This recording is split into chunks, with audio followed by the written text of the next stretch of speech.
दोस्तों, एक होता है अकेले रहना और एक होता है अकेले रह करके अकेला फील करना। भले ही हमारी टेक्नोलॉजी बहुत ही एडवांस हो चुकी हो, हम चांद तक क्यों ना पहुंच गए हो, लेकिन हमारा सबकॉन्शियस माइंड उस रफ्तार से डेवलप नहीं हो पाया है। उसे आज भी यही लगता है कि जिस तरह हमारे लिए पहले ग्रुप में रहना जरूरी था, क्योंकि अगर ग्रुप में नहीं रहेंगे तो जानवरों का शिकार नहीं कर पाएंगे, बल्कि खुद जानवरों का शिकार बन जाएंगे। और इसी वजह से हमारा ब्रेन आज भी अकेलेपन को डेंजर का साइन मानता है। साइंटिस्ट ने एक बार एक एक्सपेरिमेंट किया और उसमें लोगों से पूछा गया कि आप अपने नेगेटिव थॉट्स के साथ में 15 मिनट अकेले रहना पसंद करेंगे या फिर एक बिजली का झटका। और रिजल्ट जानकर आपको हैरानी होगी कि 67% मैन ने और 25% वुमेन ने बिजली के झटके को चुना। लोग खुद के साथ 15 मिनट अकेले नहीं रह सकते। जिन विचारों के साथ उन्हें पूरी जिंदगी बितानी है, उनके साथ वो 15 मिनट अकेले नहीं रह सकते। लेकिन हम यहाँ पर बात कर रहे हैं अकेले रहने की। जंगल का राजा शेर ज़्यादा टाइम अकेले रहना पसंद करता है। उसकी ज़िंदगी में ऐसी बहुत सी सिचुएशन आती है जहाँ पर उसे भेड़ियों का झुंड घेर लेता है। उस वक्त वो ना तो अकेला फील करता है और ना ही वो कमज़ोर फील करता है। उसे पता होता है कि इन सब के लिए तो मैं अकेला ही काफ़ी हूँ। और आप ये बात जान लो कि ग्रुप हमेशा फॉलोअर्स का होता है, लीडर अकेला ही लीड करता है। शेर अकेला किसी मजबूरी के कारण नहीं रहता, बल्कि वो अपनी चॉइस से अकेला रहता है। इस दुनिया के ज़्यादातर हाईली सक्सेसफुल लोग इंट्रोवर्ट हैं। इंट्रोवर्ट यानी कि वो लोग जिन्हें अकेले रहना पसंद होता है, जो लोगों में जाना पसंद नहीं करते। बिल गेट्स, जो कि माइक्रोसॉफ्ट के को फाउंडर है, 7 दिन के लिए बिना किसी टेक्नोलॉजी के अपने फ्रेंड्स एंड फैमिली से दूर रहकर अकेले रहते हैं। और इसका रीज़न वो ये बताते हैं कि इससे उनकी क्रिएटिविटी बढ़ती है, उनके माइंड में नए नए आइडियाज़ आते हैं और अपनी लाइफ के कई सारे बड़े बड़े डिसीजन उन्होंने इसी दौरान लिए हैं। और ये सभी लोग किसी मजबूरी की वजह से अकेले नहीं रहते, ये अपनी चॉइस से अकेले रहते हैं, क्योंकि उन्हें पता होता है कि एक अकेला इंसान कुछ भी कर सकता है। अकेले रहने के 4 ऐसे फायदे मैं आपको बताऊंगा, जिन्हें समझने के बाद में आप भी अकेले रहना पसंद करोगे। पहला पॉइंट है बूस्ट क्रिएटिविटी। निकोला टेस्ला, जो कि एक महान वैज्ञानिक रह चुके हैं, जिसकी वजह से हमारे घर में इलेक्ट्रिसिटी आ रही है, जिनकी वजह से आज हम इतनी गर्मी में एशियन कूलर की हवा ले रहे हैं, जिन्होंने 300 से भी ज़्यादा इन्वेंशन किए हैं। उनका कहना यह है कि be alone that is the secret of invention, be alone that is when ideas are born. अकेले रहो क्योंकि यही वो समय है जहाँ पर आइडियाज़ पनपते हैं। अकेले रहो क्योंकि यही वो टाइम है जब इन्वेंशन होते हैं। निकोला टेस्ला जब खोज कर रहे थे तब उनके पास कोई भी ज़्यादा बड़ी टीम नहीं थी। उन्होंने ज़्यादातर जो इन्वेंशन है वो अकेले रहकर अपनी लैब में किए।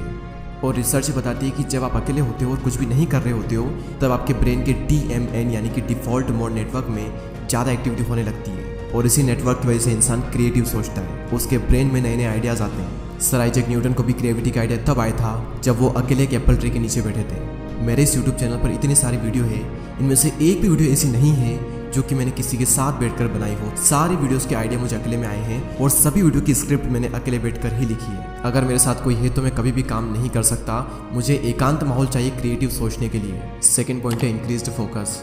जब आप अकेले रहोगे तो उन सभी लोगों से दूर रहोगे जो कि आपका ध्यान भटकाते हैं। आपका पूरा फोकस बस एक ही जगह पर रहेगा, आप चाह कर भी भटक नहीं सकते। आज से 4 साल पहले जब मैंने अपनी यूट्यूब जर्नी स्टार्ट की थी, तब मेरी लाइफ में सिर्फ 3 से 4 ही फ्रेंड थे और उनसे भी मेरा मिलना बहुत ही कम होता था।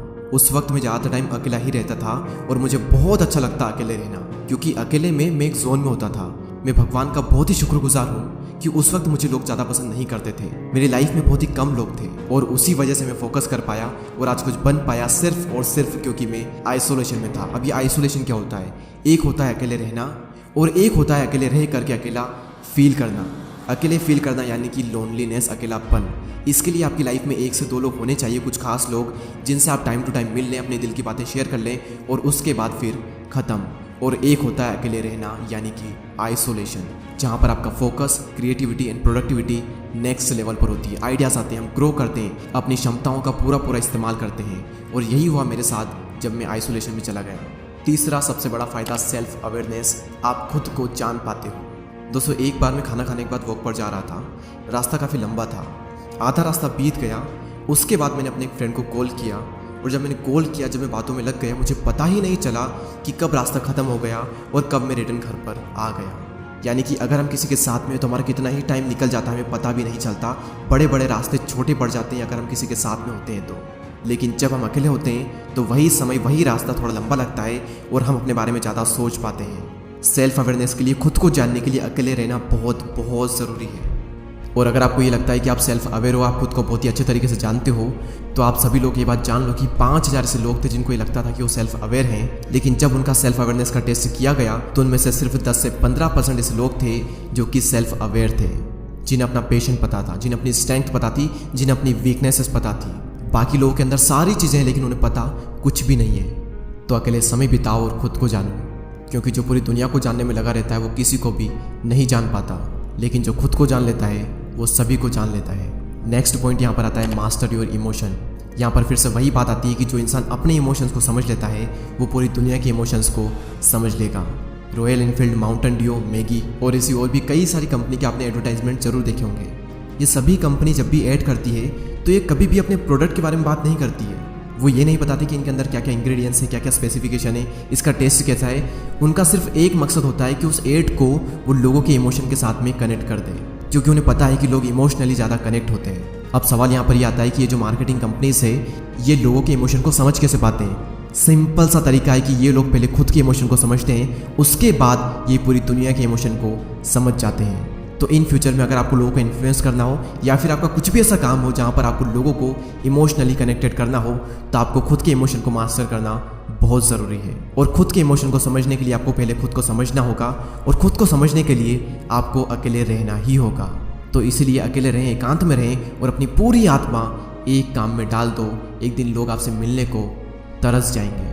दोस्तों इस वीडियो में इतना ही। अगर आपको ये वीडियो अच्छी लगती है तो लाइक करें एंड चैनल को सब्सक्राइब करके बेल आइकन को प्रेस करें। मैं आपसे मिलूंगा अगले वीडियो में, तब तक के लिए जय हिंद, जय भारत।